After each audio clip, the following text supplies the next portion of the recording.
Talk to us a little bit about fundraising and, what do you do maybe now that's different than when you started doing it earlier on to help some other folks in the room who are involved in this kind of thing avoid some of the trapdoors that you've seen perhaps from some hard-won experience? I would say my answer would be the same, private or public or contemplating an IPO or things like that.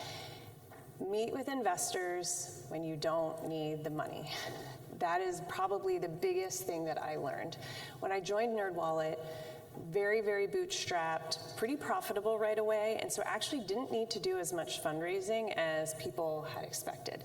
That's great in so many levels, and you're controlling your own destiny, you're not diluting your cap table. On the flip side, investors didn't know the management team. They weren't as familiar with the narrative. They weren't as familiar with the vision.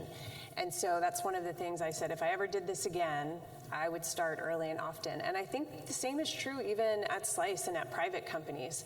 I told my CEO when I got there, I said, listen, I know we're not raising funds right now, we don't need to, but it's important that we're out there at least once a quarter.